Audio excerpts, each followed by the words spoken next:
imoralidade, adultério e pornografia. Nada pode causar mais estragos num lar ou numa congregação do que o comportamento imoral por parte dos cristãos ou de seus filhos. A imoralidade é definida como a característica de ser imoral, que não respeita os preceitos morais. É a ausência de moralidade, despudor, indecência.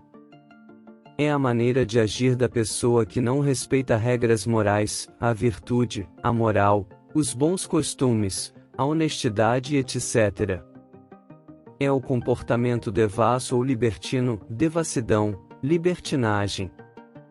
É imoral roubar, mentir, trapacear e muitas outras coisas que se opõem à justiça. Mas o termo é mais usado para relações sexuais ilícitas, incluindo incesto, adultério, homossexualidade e coabitação entre solteiros. A imoralidade era um problema comum no primeiro século, especialmente entre os gentios. Paulo advertiu a igreja de Corinto: no passado vocês já gastaram tempo suficiente fazendo o que agrada aos pagãos. Naquele tempo vocês viviam em libertinagem, na sensualidade, nas bebedeiras, orgias e farras, e na idolatria repugnante. Este tinha sido um padrão de vida entre alguns dos coríntios antes de sua conversão. Não sabeis vós que os injustos não herdarão o reino de Deus? Não vos enganeis, nem devassos, nem idólatras, nem adúlteros, nem efeminados, nem abusadores de si mesmos com os homens, nem prestados, nem avarentos, nem beberrões, nem maldizentes, nem roubadores herdarão o reino de Deus. E tais fostes alguns de vós, mais fostes lavados, mais fostes santificados, mais fostes justificados em nome do Senhor Jesus e no Espírito do nosso Deus. Nossos corpos pertencem a Deus que nos criou. O quê? Não sabeis que vosso corpo é o templo do Espírito Santo que está em vós, o qual tendes de Deus, e não sois de vós mesmos? Porque fostes comprados por bom preço, glorificai, pois, a Deus no vosso corpo e no vosso espírito, os quais pertencem a Deus. Paulo disse que o pecado não deve nos dominar. Portanto, não deixe o pecado reinar em seu corpo mortal, para que o obedeça em sua concupiscência. E não entregueis os vossos membros como instrumentos de injustiça ao pecado, mas entregai-vos a Deus, como vivos dentre os mortos, e os vossos membros como instrumentos de justiça a Deus. Eu vos digo, porém, que qualquer que repudiar sua mulher, a não ser por causa de infidelidade, e casar com outra, comete adultério, e o que casar com a repudiada também comete adultério. Essas são as palavras de Jesus sobre a traição final da confiança e dos votos feitos diante de Deus e do homem. O corpo do marido pertence à sua esposa e mais ninguém. O corpo da esposa pertence ao marido e somente a ele. Quantos corações foram partidos e quantas lágrimas foram derramadas por causa desse pecado? Esse ato imoral causa grandes problemas para a parte inocente do casamento. Mesmo que o culpado seja penitente, é fato que a confiança foi traída e surge a questão de saber se você poderá confiar plenamente novamente. O problema é agravado quando há crianças envolvidas e surge uma agonia sobre o que é melhor para elas.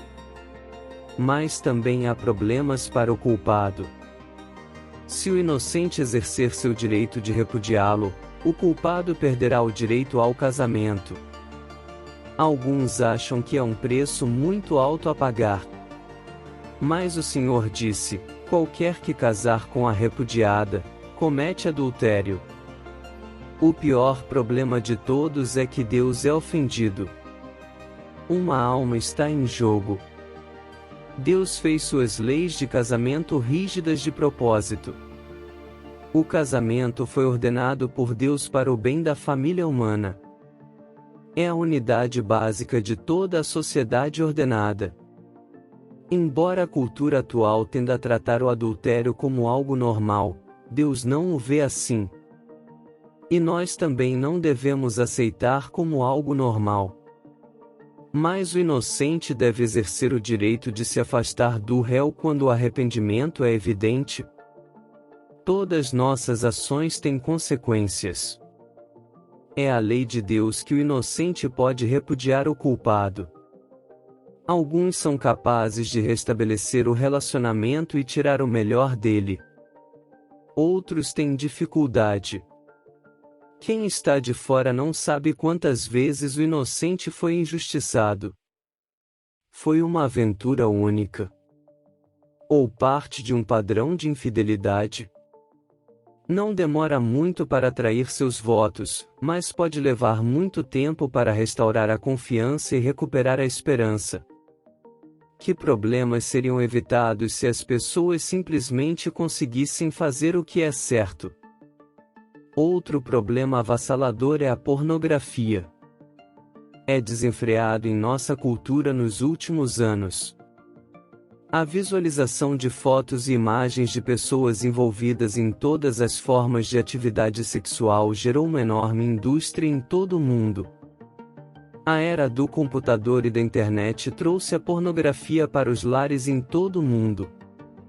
Homens e mulheres de negócios, donas de casa, maridos que ficam acordados até tarde e navegam na web, filhos em seus próprios quartos ou no computador da família quando não estão supervisionados, e às vezes, até pregadores foram apanhados nesse comércio imoral.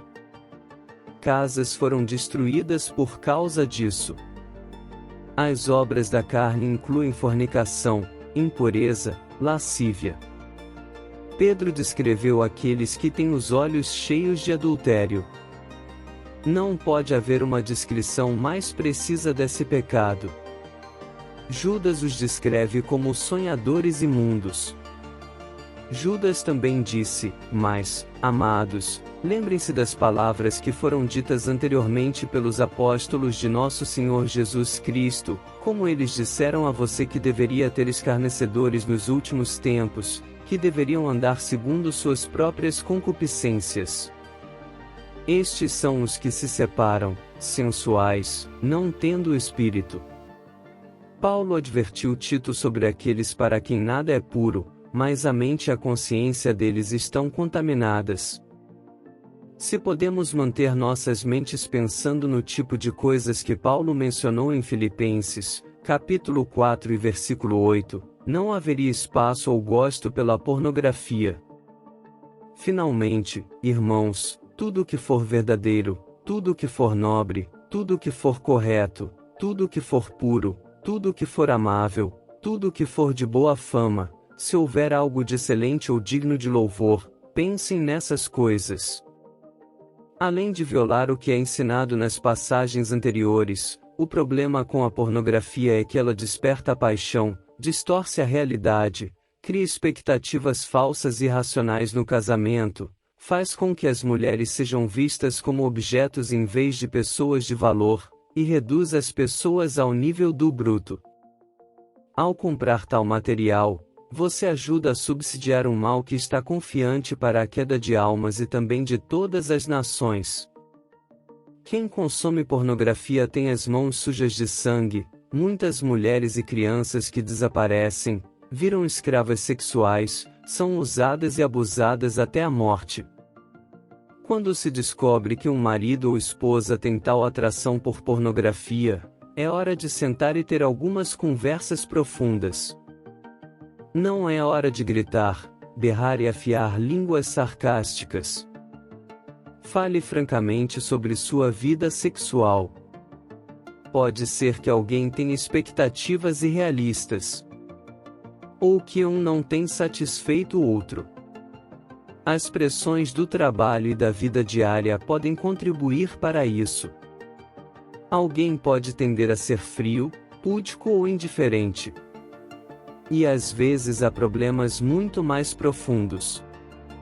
Alguns são dados apenas à sensualidade. Eles permitiram que suas mentes e corações fossem incompatíveis. Quando as crianças são apanhadas neste pecado, é hora de ter alguma educação sem sentido sobre a sexualidade, mantendo-a dentro dos limites da aprendizagem e acomodando-a no contexto do que a Bíblia ensina sobre o assunto. Os filhos apanhados nessa armadilha podem ter dificuldade em ser realistas sobre suas próprias expectativas no casamento. Os pais precisam supervisionar quais filmes são exibidos, quais programas de televisão são assistidos e o uso de computadores deve ser monitorado. Novamente, não grite, não resolverá o problema. Como Jó, precisamos fazer aliança com nossos olhos. A concupiscência dos olhos é uma força poderosa que nos leva na direção errada. As imagens que vemos têm influência direta sobre o que pensamos. E como nós pensamos em nossos corações, assim nós somos. A pornografia corrompe o coração e assim corrompe a pessoa, impedindo-a de ser moldada à imagem de Cristo. Fuja imediatamente dessa prática e santifique-se. Deus vos abençoe.